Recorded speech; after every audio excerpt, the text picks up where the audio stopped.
What's going on, trainers? Welcome to another Pokemon Unite video. Today, you and I are going to learn how to jungle. And that's right, I said you and I are going to learn how to jungle, because today I am joined by special guest Pollux, who's going to share with us all that they know about the jungle. Pollux, would you like to introduce yourself? Yeah, sure. So I go by Pollux.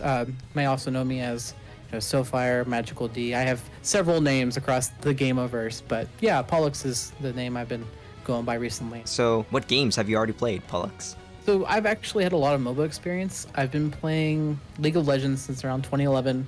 I was in the beta for Dota 2, the alpha for Heroes of the Storm.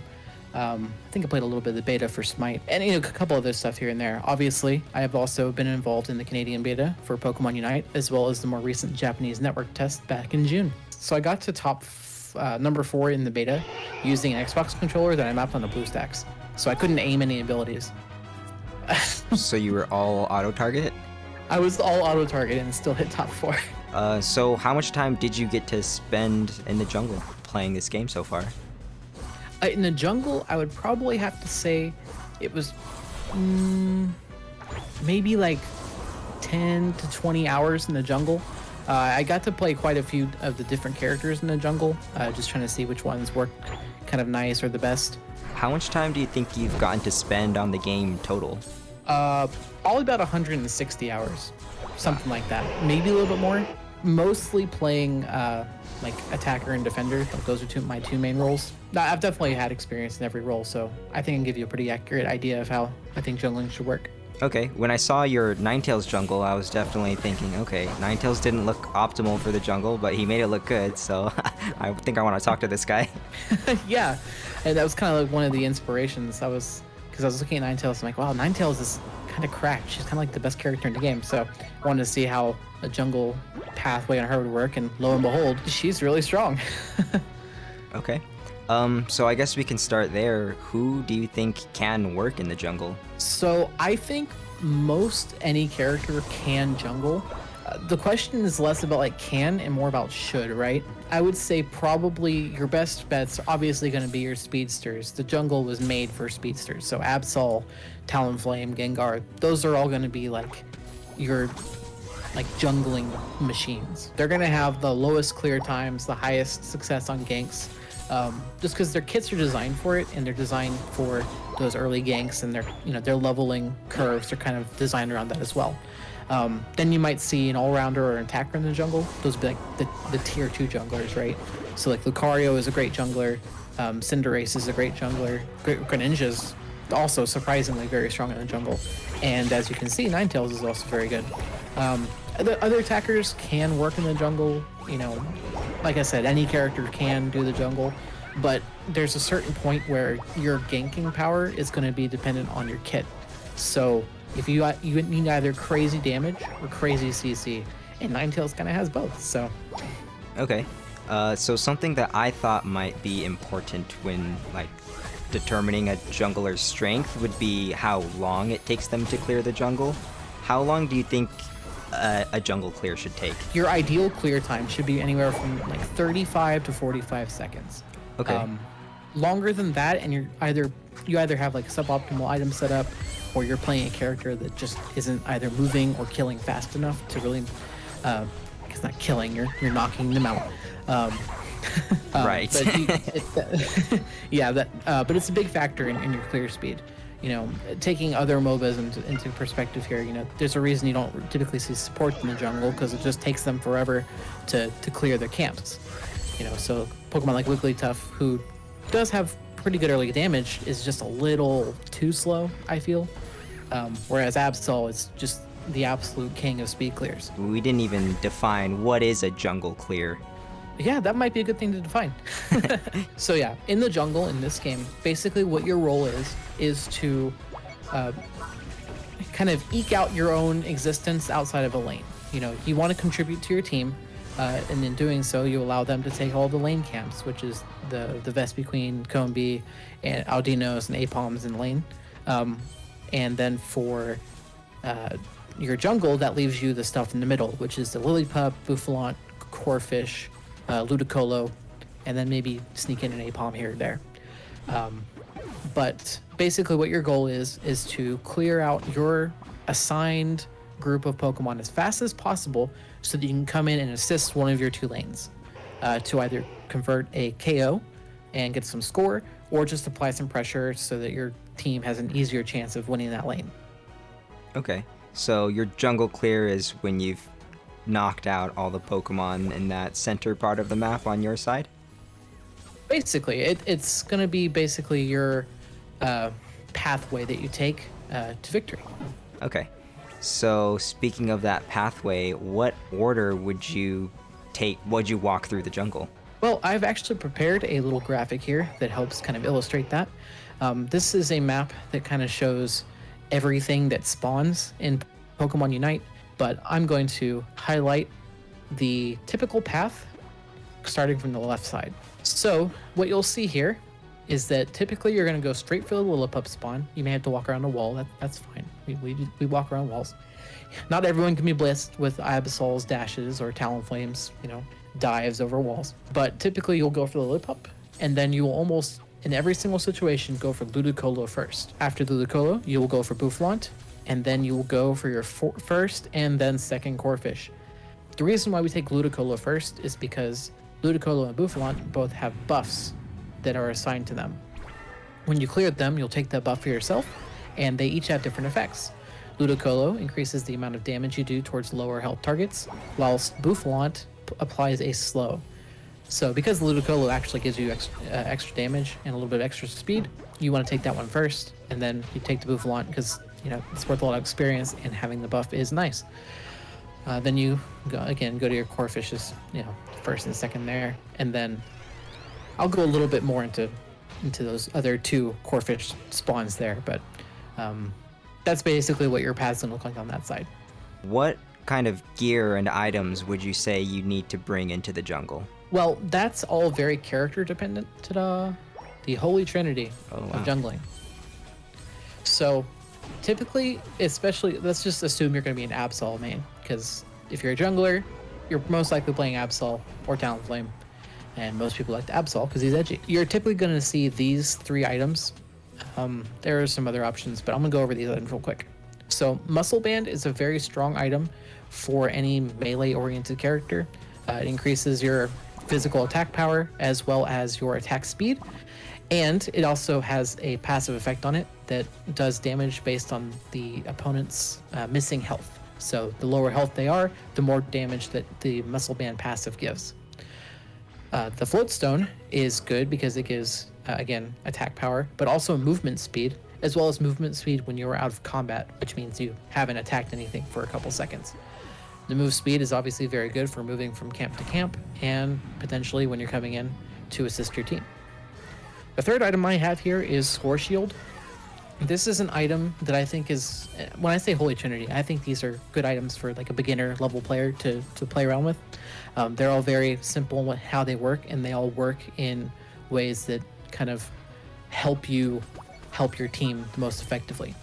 The Score Shield here, it gives you a little bit of health, so it means you're a little beefier over the course of the game, and it also gives you move speed. But the important thing it does is that whenever you're trying to capture a goal, it'll give you a shield based upon your maximum health. The nice thing about that is that once you help your team out, or if you're able to sneak past the enemy team, you can score, and even if they tag you a little bit because they catch you at the last second, you'll be able to ignore the damage they do and still take a score, which ultimately is the ultimate role of the game. Scoring as many points as you can. Yep, the objective. Yeah, not roll. Yeah, objective. So there are a few other items that I would consider also pretty good. If you're a newer player, I would stick to the Holy Trinity. Just learn how to play with these items. They're generally pretty good for most jungling characters. But there are some other good items that are good to consider. And these are the Scope Lens, the Buddy Barrier, the Attack Weight, and the Special Attack Lens. Again, these are all very character dependent. The Scope Lens is crit item, so any characters that typically get a lot of critical hits or rely on crits, this would be Absol mains. This is for you. Scope Lens is a very strong item because it increases not only your crit chance but also the damage that your critical hits do. And Attack Weight, kind of in a similar vein, it's a good item for increasing your overall attack power. Basically, it's what we call a scaling item. every time you score a goal, attack weight is going to give you bonus damage for the rest of the game. The special attack lens is the same thing, but for Pokemon like Ninetales or Pikachu, for example. It's just instead of getting your physical attack boosted, it's a special attack, so your ability is to do more damage. The last item here is the Buddy Barrier. The Buddy Barrier is low-key one of the best items in the game. It gives you a huge amount of health just passively. But anytime you use your Unite move, which other MOBA players might understand it, your ultimate move, it grants you and the nearest ally with the lowest health a shield for 40% of your maximum health.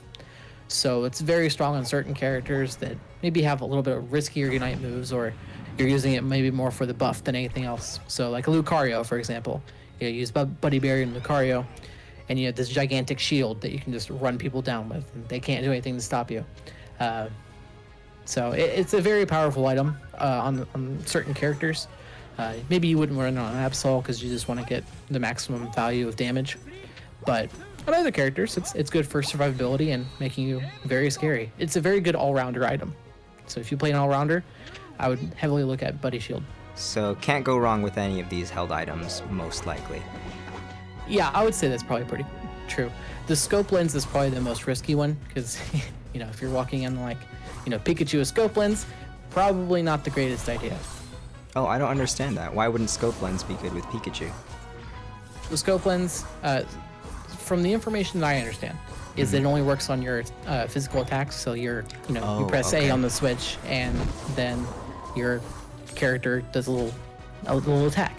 But it only affects those attacks. It doesn't affect like your Thunderbolt or your Electro Ball or any of your abilities. It's just your normal attacks. And Pikachu is not a very solid attacker in that sense. Gotcha. So, but yeah, I would say probably the worst of those 4 items that are also good is probably the scope lens, just because it's very character dependent. Mm-hmm. But again, since Absol is going to be like the premier jungler, that's probably the item that needs to be mentioned the most for him specifically. And Cinderace too. Cinderace is actually a fairly competent jungler. Okay. Now what about the battle item? I would say a lot of the battle items are pretty decent overall, but I would say if you're going to be playing as a jungler, these 3 are probably some of the better ones. So the first button you have here is eject button. It basically functions as a short distance teleport or blink, or dash would also work as an accurate term. It's very useful for just getting out of sticky situations, or if enemy Pokemon is just a little bit faster than you, you can sneak an an eject button towards them and just tap them for a quick KO. The second item here is the Fluffy Tail. It basically what it does is it stuns one of the jungle camps and causes them to take increased damage for you. So if you are playing a character like a support, like Jigglypuff or Mr. Mime or Eldegoss jungle, I guess. This item could help you have an actual decent clear speed. Again, this is an item that probably requires more testing. If you're going to try and play a support in the jungle, you might find more value from having an X speed, for example, which I don't have listed here. The last button here is this item called Goal Booster. Basically what it does is when you use it, increases the speed at which you cap, or score in a goal. Basically, it kind of works counterintuitively to Score Shield, because Score Shield it protects you while you're scoring, whereas Goal Boost makes it not necessary to have Score Shield. So I probably wouldn't run those 2 together. But if you are experimenting with items aside from Score Shield, like maybe you want to try Buddy Shield or Attack Weight and Goal Boost is a really, really good combination. Yeah, that makes sense. So you're scaling off of your goals, and you take an item that lets you score more goals. Exactly. Okay. I gotta say, you're really hard carrying me here. I thought I would have to spit out some information on my own, but you seem to be covering everything. On your YouTube channel, do you think that you'll be accompanying your videos with your own commentary, or are you just planning to upload the raw footage? Right now, I'm honestly not sure what I want to do with that. I want to kind of have maybe some commentary going on. Maybe I'll do like a highlight reel or something, as I have more footage to play off of. But, for right now, I'm just focused on getting some footage uploaded. I do plan on streaming on Twitch once I hit a certain level in ranked. I want to be able to be like, hey man, top level ranked master here, come join the parade, that kind of stuff. Okay. But well, you might be earning the hearts of some people here with this video, so I just want to, if you do want to upload your own commentary to YouTube, I think some people might love to hear what you have to say. And if you're just on Twitch with your own commentary, then I think people would love to see that too. So I'm going to have a link to all your stuff in the description of the video. I would normally wait until the end of a video to talk about that stuff, but you're carrying so hard, man. You've earned the mid-video shout-out. Well, thanks. I appreciate it.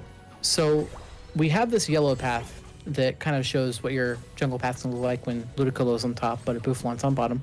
However, not every game is going to look like that.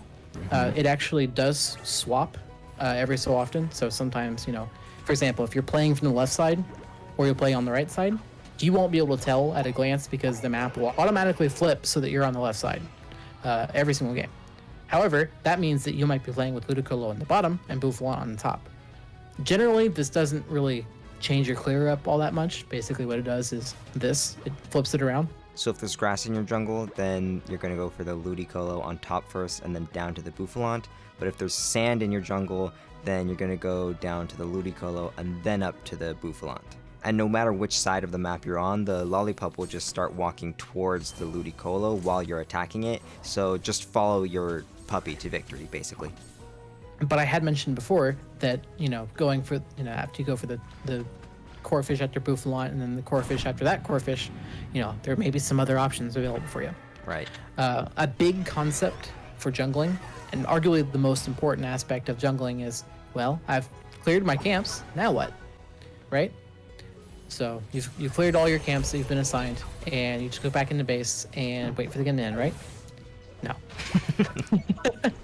No, so what we're going to do is we're going to talk a little bit about ganks. So these little white arrows, what these are entailing are basically some of the options that you may have whenever you do start a gank. One of the biggest things about jungling that is kind of like advanced level knowledge is being aware of the map at all times. So you will always be able to see your allies and where they are, and sometimes you'll be able to see the enemies and where they are. Typically, if your allies are kind of pushed up towards the enemy base, you may not want to, come and help them too much. It means they're kind of getting too aggressive and they might be getting ganked on their own. So that they should probably, play a little more reserved unless they're just absolutely destroying their lane.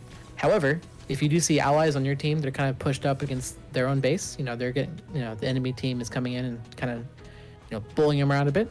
Maybe you should come on and help them. And that's where these white arrows come into play. I put a white arrow after the first core fish after clearing Bouffalant. What this means is that you're typically level 4 by this time, maybe level 5, but typically level 4. Basically what you want to do is anytime you're hit level 4 or level 5, depending on your character, you're typically going to get a move upgrade or an evolution if you're a character that evolves. Fletchling evolves into Fletchinder at level 5, so, I wouldn't gank until level 5 on Fletchling, for example. But, level 4, Ninetales, you hit that core fish, you're level 4 for sure, and then you can look at your bottom lane to see what's going on there. If the enemy team is getting kind of aggressive or greedy, you can come in there with all of that white arrow. You may not want to just walk right into lane. There's some bushes you can use to kind of sneak up on them. But what you can do is you can come in and assist your team and either push them off so that your team has a better chance of taking the Vespa Queen and Kobe spot, which is good for your team, gives you some more experience. Or you might be able to even convert a KO. And what that'll do is it'll open up the enemy's goal for you to score. Now, if you find that bottom lane isn't really a good spot for you to gank, then just go ahead and finish your normal jungle clear. You'll go up to the top core fish, and then, oh wait, there's another white arrow. Basically the same thing, except top lane. Mm-hmm. If the enemy team is kind of pushed up against your lane, then they might be vulnerable to a gank. Go ahead and do it. Worst case scenario, as long as you're not overextending, is they back off and nothing really happens, but your team can kind of catch their breath, get some healing, and resume the farm. If they're kind of playing aggressive themselves or just kind of even out, you may not want to bother too much with ganking, and then just continue on your little yellow path to those core fishes. Try to hit level 6. Try and get your level 5, level 6, get your next level, get your next evolution or move upgraded, and then basically rinse and repeat. Okay, so that's like covering a full jungle clear with all these pick your own endings, maybe you make a pit stop to help out your team in the top or bottom lane. Right, exactly. There are two objectives, outside of the goals. There's Drednaw and Rotom. Typically, what you want to do is around 3 minutes in, you want to look at the map and look at your lanes and see what's going on. If the enemy team is just like absolutely destroying one of your lanes, then maybe you should go help them out for a little bit, just so that you're not just giving them a free objective. But you may find that on the opposite side of the map, your team's doing very well and the objective is free for you. So you kind of have to judge for yourself what's more valuable, denying the enemy the objective or grabbing the objective for yourself. Okay, that seems like a very nuanced decision you have to make there. Yeah, that is going to require a little bit more experience with the game. Yeah, outside the scope of this video, probably. Maybe. You're going to be kind of leading the charge on these decision-making processes for your team. So, if you are going to jungle, you need to, be confident in the decision you're making. And if it doesn't work out for you, learn why it didn't. And that's probably the best advice you'll ever hear. If you don't know what you're doing, try something. And if it doesn't work, don't do it next time. Okay. So already these jungle paths that you're showing, these clear routes, are nothing like what I was seeing the junglers in my games do. So I think if anyone were to follow these paths and know when are your options to leave and go for a gank, you're probably far ahead the average noob jungler. Yeah, so on this graph, I've also showed that, instead of just going like straight down, I went for a cross. The reasoning for this is that typically it's the shorter distance between the two. So it's usually easier for you to clear, especially if you're ranged. Then you can just not even walk all the way over to the core fish and just blow it up. There is a Salic berry, which is a speed increase on either side of that Zapdos icon there. It usually spawns, I think, every minute and a half, something like that. Yep. What you can do is you can use that as your positional tool to once you've cleared the core fish, you can use it to either go to the next core fish or use it to kind of run towards a lane to gank a little bit faster. It's really the reason I decided to go across as opposed to just straight up and down, which I think most people do. Most people are afraid to venture into the other quote-unquote other jungle. Just because it's on their side of the map doesn't mean it's theirs. If you see an opportunity, if the enemy Talonflame went bottom, but your Pikachu, defeated them, and they won't respond for 10 seconds, sneak into their jungle, see if you can clear up some of their camps. Experience that they're not getting is experience that is really tasty on you. If you're showing the Ninetales video at any point during this, I do make a couple of mistakes here and there, as all mortal men do. Yeah. Where I kind of overstay my welcome and I don't go back and clear my jungle as much as possible. Do you kill these camps on cooldown? Is that the goal? You want to. Are you actually able to pull that off? It's easier on faster characters. Like Ninetales is kind of slow, movement wise, so she's not exactly the greatest to do this with. That's why I've been referencing Absol and Talonflame, because if this is a beginner's guide to jungling, those are the characters that need to be playing. Okay. Well, so I reference those because again, usually if people are gonna play Talonflame or Absol, if you want you should put those in the thumbnail. Yeah. But just be that's I keep trying to push the conversation towards Absol and Talonflame because they're going to be able to do that the best. If you played League of Legends at all, it's playing Master Yi jungle. You're really good at just efficiently clearing your camps. You just clear super fast. So you just do it over and over and over again until you have an advantage and you can defeat the enemy.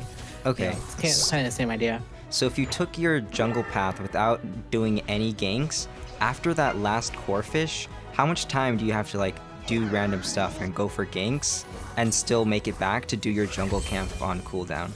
It depends character to character, but about how much time do you think you have there? You probably have about 20 seconds after clearing your whole jungle like that before Ludicolo spawns. So it might be up for a little bit. That's okay though, right? Okay, so basically, if you're playing optimal, you're spending about 20 seconds on your ganks.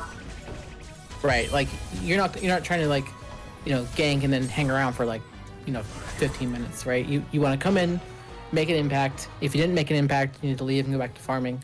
If you did make an impact, then like score and take care of your stuff there, because when you score, you get more experience, which kind of makes up for your like dip in like farming. Because it kind of like it balances out. It's like, yes, you didn't get your perfect clear, but you scored 20 points, which was worth 2 Ludicolo's of experience anyway. So yeah, sure. So there's a little wiggle room to not play optimally, but if you're not doing anything else, hopefully you only spend 20 seconds on these ganks, so you can go back and do your loop right on cooldown. Right on the respawn timer cooldowns. Yeah, because ideally, if you're able to, you can get like 2 full clears, and then like, optimally like a gank or 2, probably more like 1 gank before Rotom and Drednaw spawn. And like at minute 3, that's when you want to make a decision and figure out, okay, am I going for Rotom? Am I going for Drednaw? Or is neither team in really a position for me to force those objectives?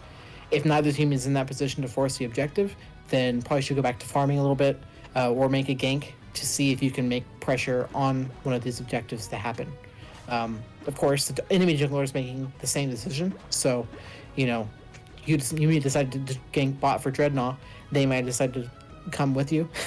Right. They might gank at the same time, counter gank, or they might decide to go top lane for the Rotom.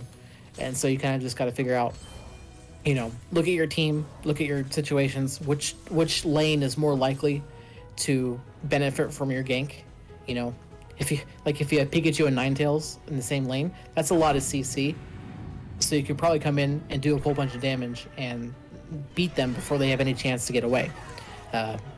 Whereas conversely, if your lane is, Eldegoss and Snorlax, there's not a whole lot of damage. There's some CC in there, but there's not a whole lot of damage and not a whole lot of CC. So, they're kind of focused on keeping the lane and defending it forever. So maybe don't gank them as much and focus more on the lane that has more kill potential. Okay, right. So these lower damage, less CC lanes don't benefit as much from your ganks, but a lane with CC and damage could benefit a lot from your help. Yeah, well, less benefit and more chance of success, right? Because everyone would benefit from the gank, right? But yeah. The chances of success are more like what you got to worry about. Okay, more likely to get a reward out of your gank. Right, exactly. Less likely to waste your time. You're the king of the game. You decide the pace of the game, so you have to be the one who's kind of like guiding that hand on your team. Yeah, I love that about jungle. You really do control where the game goes. Yeah, exactly. Yeah, I mean, there's a bunch of nuance here and there, like when do you go, extend into the enemy jungle, But as far as basics, I feel like if you stick to like what you see here on the screen, and just kind of like keep those things in mind, then you can probably find yourself doing pretty well. Again, this is like a peeling back the layers of the onion, figuring out like mechanically what you should probably be thinking about, what you should be doing. Yeah, we could keep going as deeper your skills and deeper. Develop, yeah, exactly. As your skills develop, you'll find out like what is truly the best thing to do when and where. Yeah, I just want to get your opinion one more time. When you're at one of these pick your own ending spots at the white arrows, what do you look for when you're deciding, okay, I'm gonna go gank this, or nah, I'm gonna go just continue my jungle clear? Yes, so what you want to look at is you want to look at your allies' HP, the enemy's HP, and their positioning. And if you happen to see if they use cooldowns either side, those are all very valuable pieces of information. So if your allies are like on the cusp of falling over dead, mm-hmm. Then your gank may end up inspiring them to come help you and getting themselves killed. If the enemy is in that position though, then if you're playing Absol or Talonflame again, just dive in with one of your 37 dashes, blow them up, and then leave. Okay. And then the positioning part is more if your allies are past the halfway point and like towards the enemy goal, then the gank is going to usually be a little less successful, just because the enemies have a very short distance to run before they're basically safe in their goal zone. Mm-hmm. Granted, you can still defeat them within their goal zone. It doesn't make them immortal. It just makes it extremely difficult, especially early on when you don't have any damage, to kind of convert that into a KO and convert that into advantage for your team. On the opposite side of that, if your allies are basically on their own goal because the enemy team is bullying them inside of it, but they're still like pretty healthy, you can come in and, you know, potentially scissor them and have a very high chance of successfully ganking, just because they have to run the entire length of the lane to be safe. Whereas your people, if they do get low as a result of your gank, or just, you know, they're tanking all the enemy abilities for you, so you can just come in uncontested. They can just hide back on the shield. Okay. You used the term scissor them. Do you mean like kind of like pinching them from two sides? Yeah, the good old pincer maneuver. PINSIR. Like the Pokemon. Yep. That was a joke. Yep, pronounced the same. Like, comment, subscribe. I don't know where else to go. Do you ever feel this way in the jungle? Yeah, I mean, honestly, there's some times where you kind of like, you do your jungle clear and there's no really pressure on the map either way, and you don't really feel confident going to enemy jungle because you don't know what they're up to. You know, you've never seen them. So they're either speed clearing or they're AFK and you have no idea. So the generally safer point here is to just, you know, maybe circle back around to your camps. Maybe you help your team secure the Aldino or something, you know, in bottom lane. Because the Aldinos are worth a lot of experience, so they are pretty good to handle. Maybe you don't like gank your lane, but you come in like and kind of help pressure off the enemy team so that your team can take the Vespi Queen. You know, you're not really ganking for a kill there. You're ganking for map pressure and presence in the lane. Still getting some kind of compensation for your time in the bees. Right, and you know, either you're getting them or your lane is getting them, which puts them ahead, which means if you do gank them later, they'll be more powerful and more readily able to help you convert a gank into a successful score or a team wipe or something to that effect, or a Drednaw or Rotom. Just depends on what the state of your team is. You know, if they're playing hyper aggressively or pretty defensively, you can kind of, you know, adapt to fit that. I just want to thank Pollux for helping me out with this video. Again, you really hard carried this video, man. So if you guys want to hear more from Pollux, you got to check out his Twitch and his YouTube. Those links are going to be down in the description below the video. Is there anything else you want to say to the people? Just have fun in the jungle, find out what works for you, and don't play Eldegoss jungle.